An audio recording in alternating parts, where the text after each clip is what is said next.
আজকে আমরা অ্যাপ্লাইড জুওলজির ব্যাপারে একটু আলোচনা করব। তো অ্যাপ্লাইড জুওলজি সিলেবাসের মধ্যে যেমন রয়েছে aquaculture, induced breeding, composite fish culture, exotic fishes and their role, fresh water and brackish water prawn culture, sericulture, রয়েছে হচ্ছে silk varieties in India, mulberry silkworm culture, disease of silkworm and their control, biology and control of পেস্টসের মধ্যে রয়েছে paddy pest, Anomis sabulifera, stored grain pest, rodent pest, biological and integrated pest management.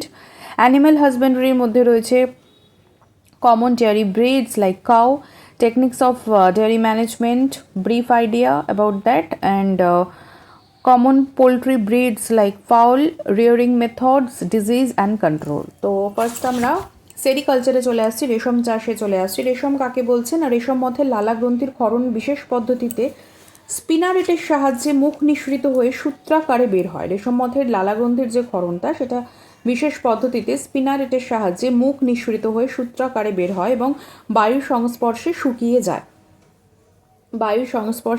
যায়। লালা নিঃসৃত এই শুকনো সুতোই হচ্ছে রেশম। লালা নিঃসৃত এই শুকনো সুতোই হচ্ছে রেশম। রেশম সুতো কেন্দ্রীয় ফাইব্রয়েন এবং আবরক সেরিসিন প্রোটিন দ্বারা তৈরি। লালা নিঃসৃত এই শুকনো সুতো হচ্ছে রেশম এবং রেশম সুতো কেন্দ্রীয় ফাইব্রয়েন এবং আবরক সেরিসিন প্রোটিন দ্বারা তৈরি। ফাইব্রেনের রাসায়নিক সংকেত হচ্ছে C30H52N10O12, মানে কার্বন অণু থাকছে 30, তার পরিমাণটা যেখানে এই পুরো অণুটার মধ্যে মানে কার্বনের পরমাণু হচ্ছে 30, হাইড্রোজেন হচ্ছে 52টি, নাইট্রোজেন 10 এবং অক্সিজেন 12টি। সোরিসিনের রাসায়নিক সংকেত যেটা থাকছে সেটা হচ্ছে C30H50N10 এবং O16। কার্বন মানে 30 করেই থাকছে, হাইড্রোজেন ফাইব্রয়েনের ক্ষেত্রে 52, সোরিসিনের ক্ষেত্রে হচ্ছে 50, নাইট্রোজেন দুটোর ক্ষেত্রেই হচ্ছে 10 করে থাকছে, অক্সিজেনের ডিফারেন্স দেখা যাচ্ছে, ফাইব্রনের ক্ষেত্রে 12 এবং সোরিসিনের ক্ষেত্রে হচ্ছে 16। এবার হচ্ছে রেশম চাষ কাকে বলে। যে বৈজ্ঞানিক পদ্ধতিতে তুঁত গাছের চাষ থেকে শুরু করে রেশম মথের তুঁত গাছের চাষ থেকে শুরু করে একদম রেশম মথের প্রতিপালন, শুধু উৎপাদন এবং চাহিদা মতো বাজারে সরবরাহ করা হয়। তুঁতে গাছের চাষ থেকে শুরু করে শুধুমাত্র রেশম মথের প্রতিপালন অবধি নয়, তার প্রতিপালন এবং তার সুতা উৎপাদন বা সুতো উৎপাদন, যেটা হচ্ছে যে তার স্পিনারেটের সাহায্যে যখন মুখ নিঃসৃত যে লালাটা সূত্রাকারে বেরোচ্ছে সেটা, এবং তারপরে চাহিদা মতো তার বন্টন বা বাজারে সরবরাহ হচ্ছে, সেটাই হচ্ছে রেশম চাষ পুরো প্রসেসটা। তো তুঁতজাত ও তসর রেশম মথের বৈজ্ঞানিক নাম কি? এদের একটি করে পোষক গাছের বৈজ্ঞানিক নাম জানতে হবে। তুঁত গাছের রেশম হচ্ছে বম্বিক্স মরি। তুঁতজাত যে রেশম, তুঁতজাত রেশম হচ্ছে বম্বিক্স মরি, এবং তসর যে রেশম, তসর হচ্ছে অ্যানথেরিয়া মাইলিটা তসর রেশম। এবারের পোষক গাছ তুঁত গাছের হচ্ছে মোরাস আলবা তুঁত গাছ। আর তসর রেশম যেটা হচ্ছে মানে পোষক গাছ তুঁত গাছ এবং অর্জুন গাছ হয়, তো অর্জুন গাছে হচ্ছে টার্মিনালিয়া অর্জুনা। তাহলে তুঁত গাছ হচ্ছে মোরাস আলবা এবং অর্জুন হচ্ছে টার্মিনালিয়া অর্জুনা। এবার এই বম্বিক্স মরির উৎপত্তি কোথা থেকে হয়েছে? বম্বিক্স মান্ডারিনা নামক প্রজাতি থেকে এই বম্বিক্স মরির উৎপত্তি হয়েছে। এর ক্রোমোজোমের সংখ্যা হচ্ছে 28। তাই বম্বিক্স মান্ডারিনা নামক প্রজাতি থেকে বম্বিক্স মরির উৎপত্তি হয়েছে, যার ক্রোমোজোমের সংখ্যা হচ্ছে 28। ভারতবর্ষে যে সকল প্রজাতির তুঁত গাছের চাষ হয় তার নাম কি? ভারতবর্ষে যে প্রজাতির তুঁত গাছের চাষ হয় তাদের নাম হচ্ছে যেরকম মোরাস ইন্ডিকা, মোরাস আলবা যেটা হচ্ছে তুঁত গাছ, মোরাস ল্যাভিগাটা। ভারতবর্ষে যে প্রজাতির তুঁত গাছের চাষ হয় সেগুলো হচ্ছে, এই তুঁত গাছগুলো হচ্ছে মোরাস ইন্ডিকা, মোরাস আলবা এবং মোরাস ল্যাভিগাটা। টুকরা এবং মিলডিউ কি? টুকরা হচ্ছে তুঁত পাতার একটি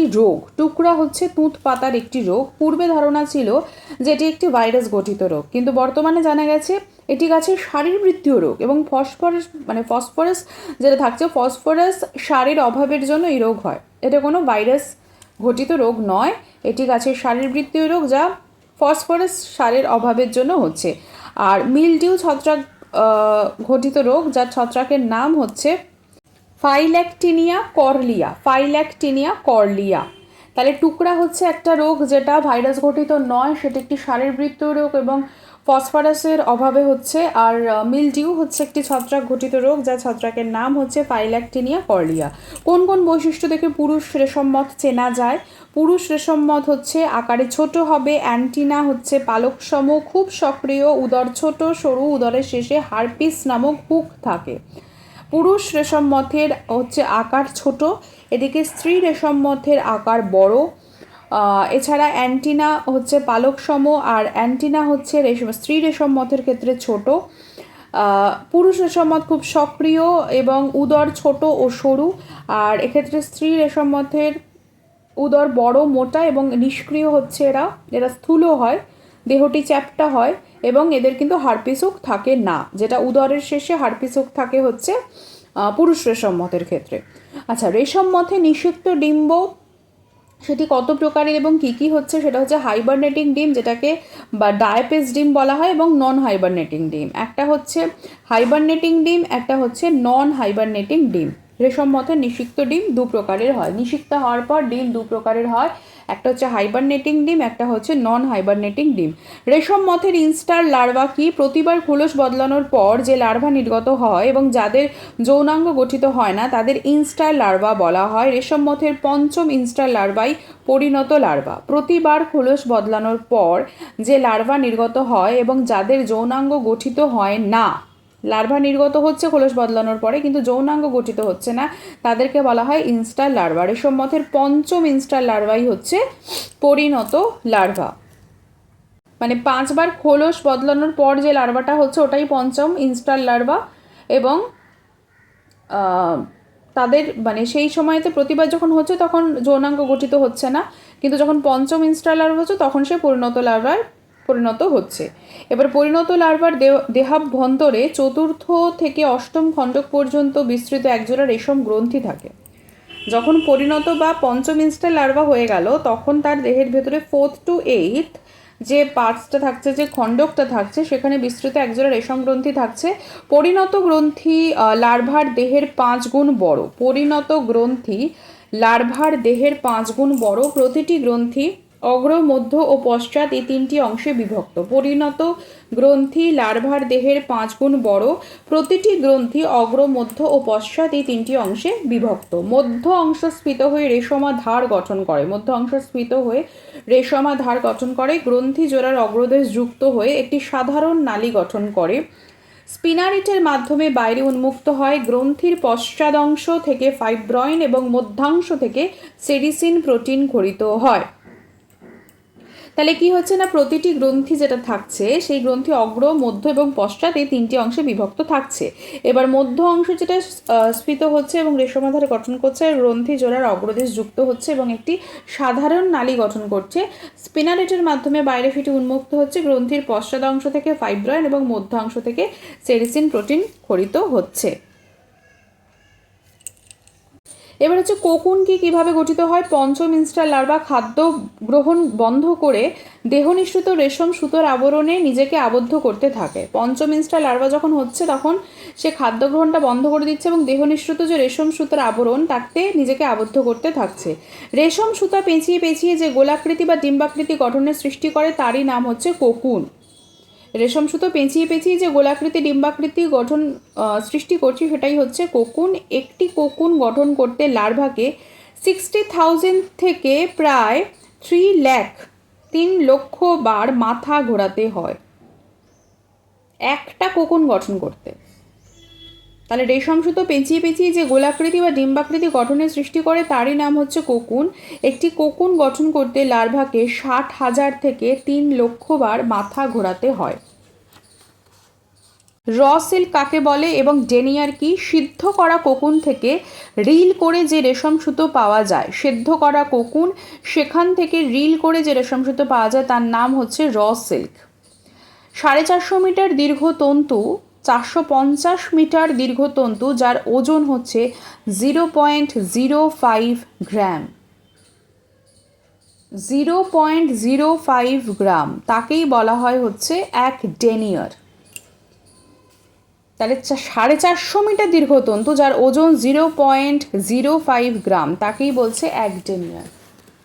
মানে কতটা হালকা হতে পারে, কতটা হালকা। এদিকে 450 মিটার দীর্ঘ লম্বা হচ্ছে, যে সেটা বিশাল বড় একটা তন্তু যার ওজন মাত্র 0.05 গ্রাম। আর একেই বলা হচ্ছে, এই ইউনিটটাকেই, যে র সিল্ক পরিমাপের যে ইউনিটটা, সেটাই হচ্ছে এক ডেনিয়ার। গুটি থেকে সুতো কাটাই করার আগে যে সুতো পরিত্যক্ত হয় তাকে বলে চশম। গুটি থেকে সুতো কাটাই করার আগে যে সুতোটা পরিত্যক্ত হচ্ছে সেটা হচ্ছে চশম। এবার চশম পাকিয়ে যে সিল্ক তৈরি হয় তাকে বলা হয় স্পান সিল্ক।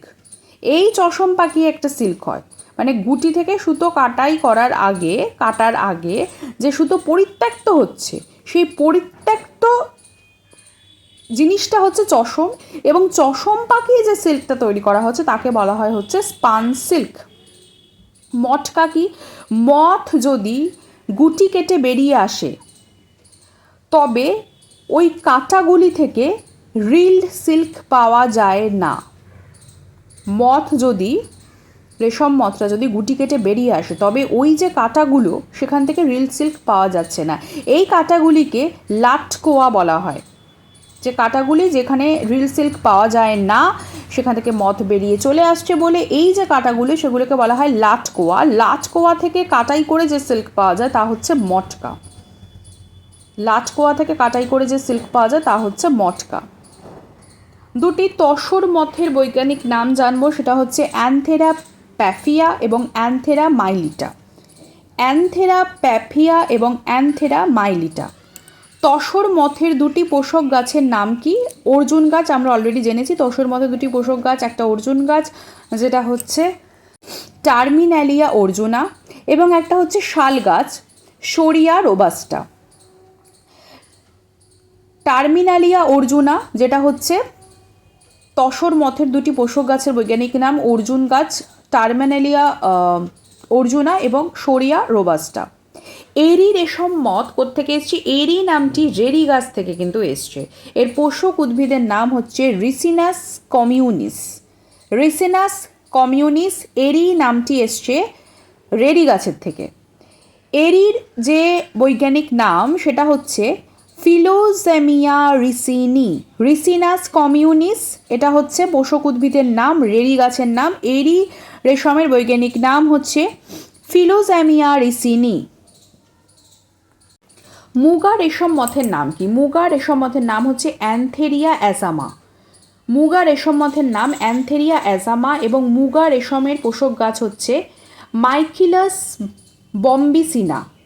মাইকিলাস বম্বিসিনা। রেশম মথের প্রেবাইন রোগ সৃষ্টি করে হচ্ছে পরজীবী একটি প্রোটোজোয়া নজিমা বম্বাইসিস। রেশম মথের পেব্রাইন রোগ সৃষ্টি করছে পরজীবী প্রোটোজোয়া নজিমা বোম্বাইসিস। মুস্কারডাইন রোগ কি? মুস্কারডাইন ছত্রাক ঘটিত একটি রোগ, এবং তার ছত্রাকের নাম হচ্ছে বট্রাইটিস ব্যাসিয়ানা। বট্রাইটিস ব্যাসিয়ানা মুস্কারডাইন ছত্রাক ঘটিত রোগ, যার ছত্রাকের নাম বট্রাইটিস ব্যাসিয়ানা। আচ্ছা, একচক্রী মানে ইউনিভলটাইন, দ্বিচক্রী বাইভলটাইন এবং বহুচক্রী মাল্টিভলটাইন রেশম মথ কি? যে রেশম মথ বছরে একবার ডিম পাড়ে তাদেরকে একচক্রী, দুবার ডিম পারলে দ্বিচক্রী, এবং দুই বা অধিক ডিম পারলে তাকে বহুচক্রী মথ বলছে। যথাক্রমে কাশ্মীরি জাত যেটা কেপিজিবি, কাশ্মীরির যে এবং নিস্তারি জাত, এইটা হচ্ছে কাশ্মীরি জাত, কেপিজিবি জাত এবং নিস্তারি জাত হচ্ছে এগুলোর উদাহরণ। একচক্রী কাশ্মীরি জাত, দ্বিচক্রী কেপিজিবি, বহুচক্রী নিস্তারি জাত। রেশম মথের একটি ভাইরাস ঘটিত রোগের নাম হচ্ছে গ্র্যাসেরি। গ্র্যাসেরি হচ্ছে রেশম মথের একটি ভাইরাস ঘটিত রোগ, যাকে সাধারণ ভাষায় বলা হয় হচ্ছে রসা রোগ। গ্র্যাসেরি রেশম মথের একটি ভাইরাস ঘটিত রোগ, যাকে সাধারণ ভাষায় বলে রসা রোগ। ডায়াপাস কি? পতঙ্গের বৃদ্ধি তথা পরিস্ফুরণের সাময়িক বিরতি হওয়া এবং বিপাক্রিয়া মন্থর হওয়াকে বলা হয় ডায়াপোজ।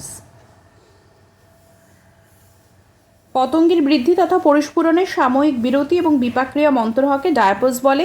ফিলিপ্পির গ্রন্থি এবং তার কাজ কি? লায়ানেট গ্রন্থি এবং তার কাজ কি? রেশম মথের লার্ভার মস্তকে অবস্থিত রেশম গ্রন্থির অগ্রাংশে স্পিনারেটের সাথে যুক্ত থাকে হচ্ছে ফিলিপ্পির গ্রন্থি। এবং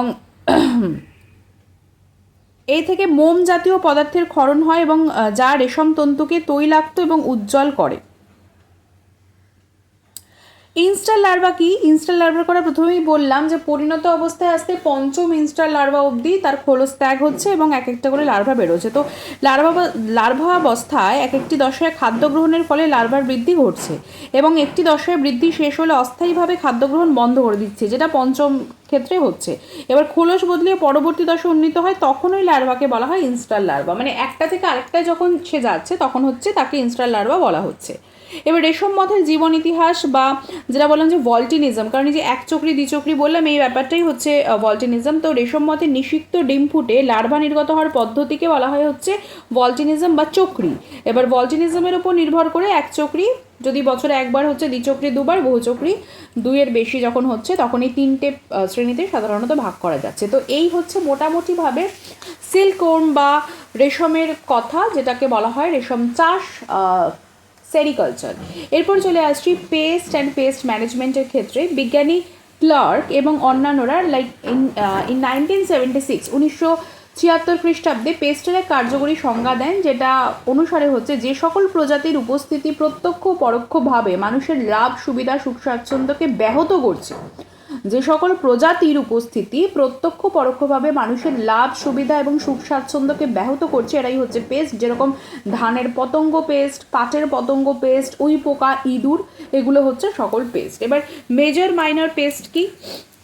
মেজর পেস্ট হচ্ছে যে সকল পেস্ট ফসলের চারা থেকে শুরু করে ফসল পাকা পর্যন্ত সমগ্র দশায় সংহার চালায় এবং ফলনের সময়ের মধ্যে কয়েকবার জীবনচক্র সম্পন্ন করে দারুণভাবে সংখ্যা বৃদ্ধি করে, ফলে ফসলের এমনভাবে ক্ষতি করে যাতে ক্ষতির স্তর সহ্য সীমা অতিক্রম করে, তাদেরকে মেজর পেস্ট বলা হয়। যে সকল পেস্ট ফসলের চারা থেকে শুরু করে ফসল পাকা পর্যন্ত সমগ্র দশার সংহার চালায় এবং ফলনের সময়ের মধ্যে কয়েকবার জীবনচক্র সম্পন্ন করে দারুণভাবে সংখ্যা বৃদ্ধি করে ফসলের এমনভাবে ক্ষতি করে যা ক্ষতির স্তর সহ্যসীমা অতিক্রম করেছে, সেটা হচ্ছে মেজর পেস্ট। যেরকম হচ্ছে স্কিড পোফাগা হচ্ছে ধানের মেজর পেস্ট। ধানের মেজর পেস্ট হচ্ছে স্কিড পোফাগা ইনসার্টুলাস। স্কিড পোফাগা ইনসার্টুলাস হচ্ছে ধানের মেজর পেস্ট। আর মাইনর পেস্ট হচ্ছে সারফেস স্পেসিস, যেটা হচ্ছে যে সকল প্রজাতি ফসলের ব্যাপক ক্ষতি করে না, যাদের ক্ষতির পরিমাণ 5% বা তার কম, খুবই কম, সেটা হচ্ছে মাইনর পেস্ট, সারফেস স্পেসিস। মনোফেগাস এবং পলিফেগাস পেস্ট কি? স্কিডপোফাগা ইনসার্টুলা যেটা বললাম ধানের মেজর পেস্ট, সেটাই হচ্ছে মনোফেগাস পেস্ট। এবার মনোফেগাস পেস্ট বলতে কি বোঝায়? যে সকল পেস্ট একটিমাত্র উদ্ভিদ প্রজাতির ওপর নিজেদের পুষ্টির জন্য নির্ভরশীল, সেখান থেকেই সমস্ত সে নিউট্রিশন নিয়ে নিচ্ছে এবং তাকেই ধ্বংস করছে বেসিক্যালি। ধান বা নির্দিষ্ট কোনো ফসল প্রজাতির ওপর কিন্তু সে ডিপেন্ডেন্ট, সেটা হচ্ছে মনোফেগাস পেস্ট। আর যে সকল পেস্ট একাধিক ভিন্ন ভিন্ন প্রজাতির উদ্ভিদ থেকে নিজেদের পুষ্টি সংগ্রহ করছে তাদেরকে বলা হয় পলিফেগাস পেস্ট, যেরকম হচ্ছে গ্রাসোফার। ধান, গম, বার্লি, এমনকি আগাছাকেও কিন্তু খাদ্য হিসেবে গ্রহণ করে, এটা হচ্ছে পলিফেগাস পেস্ট, গ্রাসোফার। ফোরিং, ধানের একটি মনোফেগাস এবং পলিফেগাস পেস্টের নাম উল্লেখ করতে বললে তাহলে ধানের মনোফেগাস তো বললামই যে স্কিডপোফাগা ইনসার্টুলাস, এবং ধানের যে পলিফেগাস পেস্ট সেটা হচ্ছে সিস্টোসেরসাস গ্রিজারিয়া। সিস্টোসেরসাস গ্রিজারিয়া।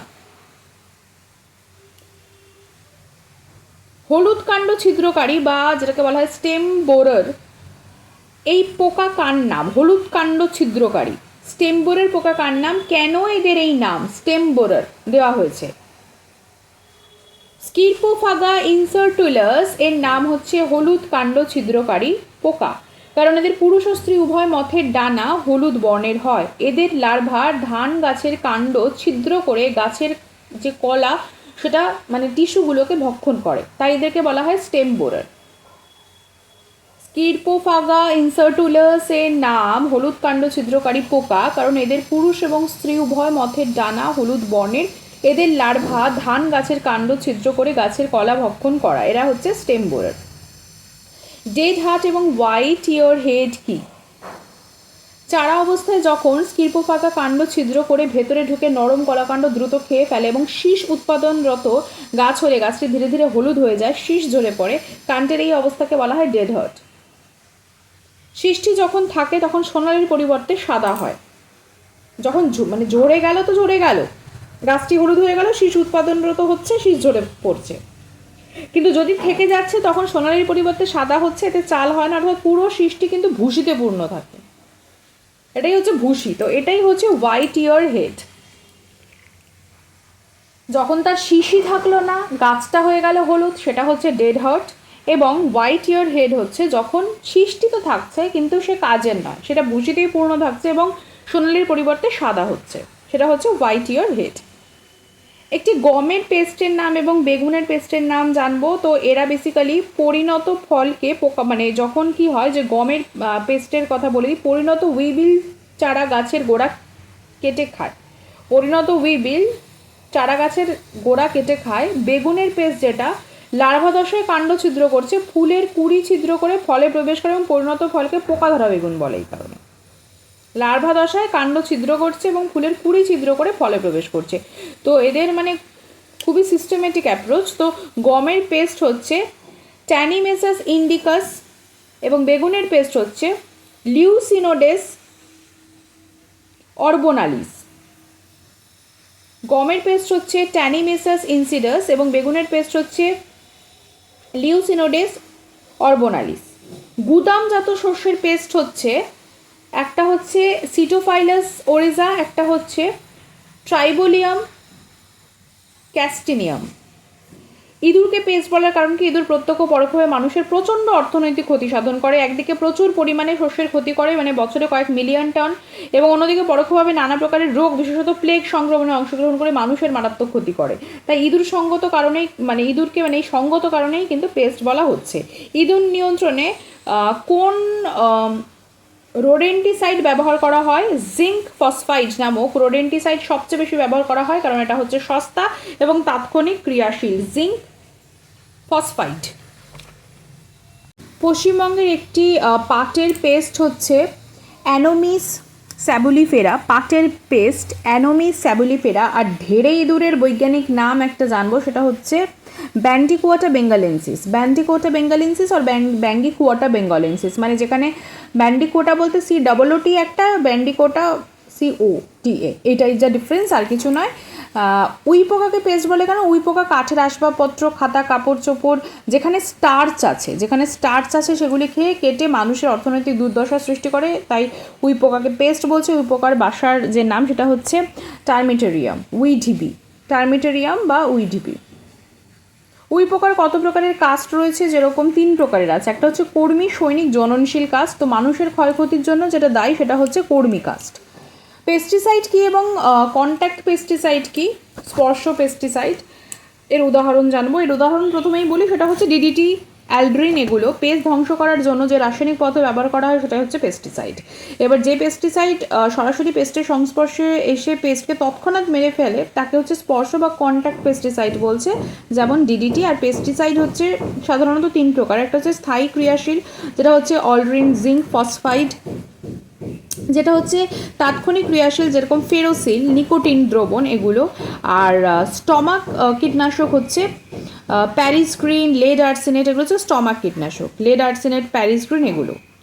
প্রথম, দ্বিতীয়, তৃতীয় জনের পেস্টিসাইডের উদাহরণ কি? প্রথম জনের পেস্টিসাইড হচ্ছে অল্ড্রিন, দ্বিতীয় জনের পেস্টিসাইড হচ্ছে প্যারাথিয়ন, তৃতীয় জনের পেস্টিসাইড হচ্ছে ফেরোমন। সুসংহত পেস্ট ব্যবস্থাপনা বা IPM বা ইন্টিগ্রেটেড পেস্ট ম্যানেজমেন্ট কি? এবার তাকে দীর্ঘমেয়াদী উন্নয়নের সহায়ক বলে কেন? যে বৈজ্ঞানিক প্রযুক্তির প্রয়োগের মাধ্যমে ফসল বোনা থেকে ফসল কাটা পর্যন্ত ফসলের পেস্ট রোগকে অর্থনৈতিক ক্ষতিকারক সীমার নিচে রাখা হয়, সেই বৈজ্ঞানিক পদ্ধতিতে সুসংহত পেস্ট ব্যবস্থাপনা বা IPM বা ইন্টিগ্রেটেড পেস্ট ম্যানেজমেন্ট বলছে। IPM একটি ভারসাম্যমূলক ট্রেনিং প্রকল্প, দক্ষতা, নিপুণতা, ত্যাগ, সহযোগিতা, পেস্ট সম্বন্ধে জৈবিক ধারণার উপর ভিত্তি করে, মানে বেসিক্যালি সফলতা নির্ভর করে, তাই এটি একটি দীর্ঘমেয়াদী উন্নয়নের সহায়ক। নিম্ফ কি? কোন পেস্টের নিম্ফ ফসলের ক্ষতি করে? তো ধানের যে গন্ধি পোকা, যেটাকে বলা হয় হচ্ছে লেপ্টোসরসিয়া অ্যাকিউটা, লেপ্টোসরসিয়া কর্নিস নিম্ফ অবস্থায় ধানের সবচেয়ে বেশি ক্ষতি করছে। তো নিম্ফ হচ্ছে প্রস্ফুরণের এমন একটি দশা, যে দশায় সে দেখতে পরিণত প্রাণীর ন্যায়, কিন্তু তার গোনাট কিন্তু প্রস্ফুরিত হয় না। তার গোনাট, সে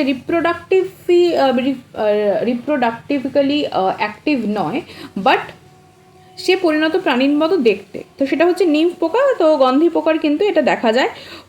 অধিক পেস্টিসাইড ব্যবহারের কুফল কিছু রয়েছে, যেরকম পেস্ট তার জিনের মিউটেশন ঘটিয়ে পেস্টিসাইডের বিরুদ্ধে প্রতিরোধক ভ্যারাইটির সৃষ্টি করে।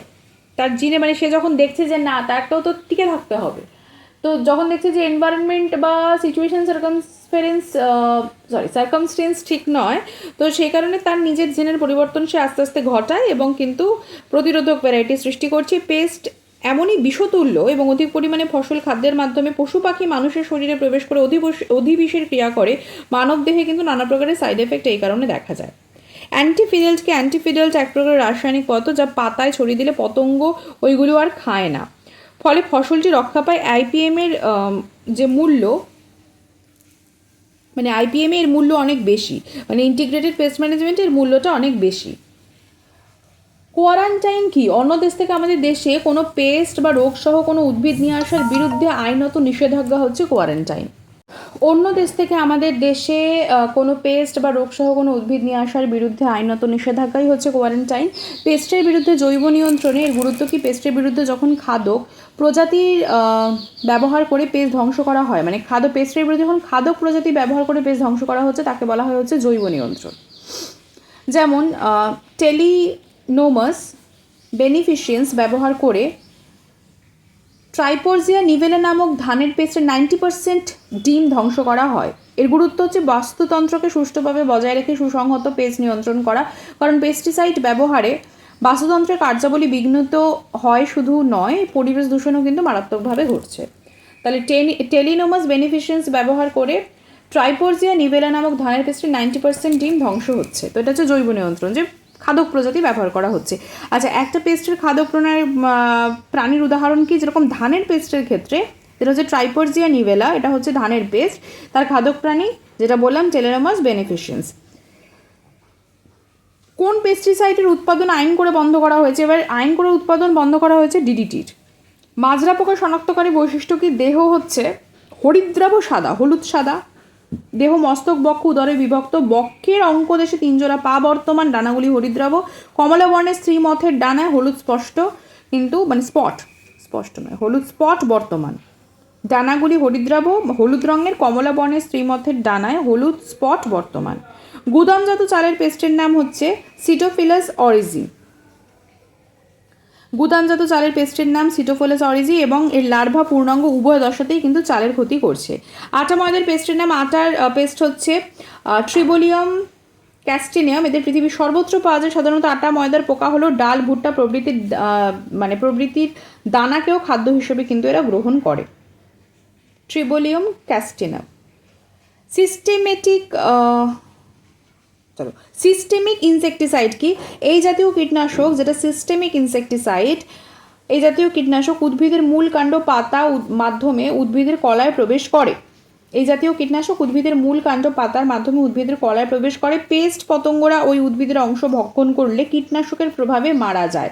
পেস্ট পতঙ্গরা ওই উদ্ভিদের অংশ ভক্ষণ করলে কীটনাশকের প্রভাবে মারা যায়। এই জাতীয় কীটনাশকের বিষক্রিয়া তাৎক্ষণিক না হলেও এর প্রভাব যথেষ্ট দীর্ঘস্থায়ী, যেরকম ডিমথ্রেন, লেড আর্সেনেট ইত্যাদি। লেড আর্সেনেট হচ্ছে স্টোম্যাক কীটনাশক। তাহলে এই জাতীয় কীটনাশক উদ্ভিদের মূল কাণ্ড পাতার মাধ্যমে উদ্ভিদের কলায় প্রবেশ করছে। পেস্ট পতঙ্গরা এই উদ্ভিদের অংশ ভক্ষণ করলে কীটনাশকের প্রভাবে মারা যাচ্ছে। এই জাতীয় কীটনাশকের বিষক্রিয়া তাৎক্ষণিক না হলেও এর প্রভাব যথেষ্ট দীর্ঘস্থায়ী। জৈবিক নিয়ন্ত্রণ বলতে কী বোঝানো হয়? যে পদ্ধতি পেস্টে খাদক প্রাণীর ব্যবহার প্রয়োগ করে পেস্ট নিয়ন্ত্রণ করা হয়, সেটাই জৈবিক নিয়ন্ত্রণ। টাইগার বিটল, ময়না পাখি প্রভৃতির দ্বারাও কিন্তু পেস্ট নিয়ন্ত্রণ হয়, সেটা হচ্ছে জৈবিক নিয়ন্ত্রণ। এরপরে আমরা নেক্সট টপিকে চলে আসি, that is dairy animal husbandry, feed of the cattles and fishes. Dairy প্রাণী পালন, গবাদি পশু এবং মাছের খাদ্য।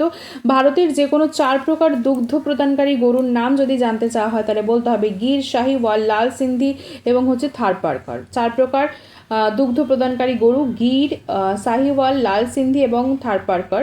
ভারতের কোন অঞ্চলে গির ব্রিডের গরু পাওয়া যায়? সেটা হচ্ছে গুজরাটে, সৌরাষ্ট্রতে। শাহিওয়াল হচ্ছে আদি নিবাস শাহিওয়াল গরুর আদি নিবাস হচ্ছে পাকিস্তানের মন্টগোমেরি জেলায়, তবে বর্তমানে ভারতের পাঞ্জাব, হরিয়ানা এবং উত্তরপ্রদেশে পাওয়া যায়। আর থারপারকার ব্রিডের বিস্তার হচ্ছে বেসিক্যালি সিন্ধু প্রদেশেরই বাসিন্দা এরা। ভারতের কচ্ছ, যোধপুর, জয়সালমের প্রভৃতি স্থানে কিন্তু এদেরকে পাওয়া যাচ্ছে। আর জার্সি গরুর আদি নিবাস কোথায়? ইংলিশ চ্যানেলের জার্সি দ্বীপে এদের আদিম বাসভূমি হচ্ছে। জার্সি গরু মস্তক লম্বা, সরু, খাঁড়া, সাধারণত কালো বা বাদামি বর্ণের হয়, স্বভাবে নম্র, পিঠটি সমতল এবং দুগ্ধ প্রবাহকালে 4000 লিটার দুধ দেয়। দুধ যখন হয় 4000 লিটার দুধ দেয়। স্বভাবে নম্র, পিঠটি সমতল, দুগ্ধ প্রবাহকালে 4000 লিটার দুধ দেয় জার্সি গরু। ইংলিশ চ্যানেলের জার্সি দ্বীপে পাওয়া যায়। হলস্টেন ফ্রাইজিয়ান জাতের গরুর বৈশিষ্ট্য হচ্ছে, এরা বেসিক্যালি হল্যান্ডের গরু, হলস্টেন ফ্রাইজিয়ান। তো মস্তক লম্বা, সরু, খাঁড়া, সাধারণত কালো বা বাদামি বর্ণে, স্তনগ্রন্থি বা পালান খুব বড় হয়। দুগ্ধ প্রবাহকালে এটা হচ্ছে 6150 লিটার দুধ দেয়। হলস্টেন ফ্রাইজিয়ান হচ্ছে হল্যান্ডের গরু। পাস্তুরাইজেশনকে যে পদ্ধতিতে দুগ্ধ এবং দুগ্ধজাত বস্তু যন্ত্রের সাহায্যে নির্দিষ্ট তাপমাত্রায় নির্দিষ্ট সময়ের জন্য উত্তপ্ত করে সঙ্গে সঙ্গে ঠান্ডা করা হয় এবং নিম্ন তাপে মজুত করা হয়, তাকে পাস্তুরাইজেশন বলে। লুইস পাস্তুর এই পদ্ধতি আবিষ্কার করেন বলে তাকে পাস্তুরাইজেশন বলে। প্রসেসটাকে ব্যাচ পাস্তুরাইজেশনকে এই পদ্ধতিতে ডাবল জ্যাকেটেড ভ্যাটে রাখা দুধ 60 ডিগ্রিতে 30 মিনিট ধরে উত্তপ্ত করা হয়। পরে ডাবল জ্যাকেটের ভেতর দিয়ে ঠান্ডা জলের প্রবাহ সৃষ্টি করা হয়। পদ্ধতিকে বলা হয় ব্যাচ পাস্তুরাইজেশন। এর অপর নাম হচ্ছে লো temperature long time or LTLT পদ্ধতির পাস্তুরাইজেশন।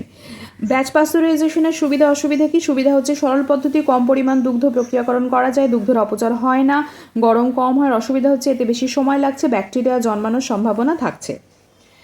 আর পাস্তুরাইজেশনের মানে সম্বন্ধীয় যে LTLT মানে যেটাকে বলা হলো লো টেম্পারেচার লং টাইম, এবং HTST কি? HTST হচ্ছে high temperature short time processing.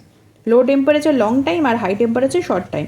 তো HTST সুবিধা অসুবিধা কি? প্রতি ঘন্টায় 5000 লিটার দুধের প্রক্রিয়াকরণ করা যায়, সুবিধা, এবং অণুজীব সংক্রমণের সম্ভাবনা কিন্তু কম থাকে। আর অসুবিধা হচ্ছে প্রাথমিক খরচ খুব বেশি আর দুধের অপচয় কিন্তু ঘটতে পারে। গবাদি পশুর সংকরণের সুবিধাগুলো কি কি? উন্নত ব্রিডের ষাঁড়ের শুক্রাণুর সাথে যখন দেশীয় অনুন্নত গাভী সংকরণের সংকর গাভী মানে সৃষ্টি করা হয় তখন তা অধিক পরিমাণে দুধ দেয় এবং সংকরণের জন্য পুরুষ গরু বা ষাঁড়ের প্রতিপালন প্রয়োজন হয় না। জীবিত এবং সংরক্ষিত শুক্রাণু দ্বারা গর্ভধারণ করানো সম্ভব, খরচ অনেক কম পড়ে তাতে।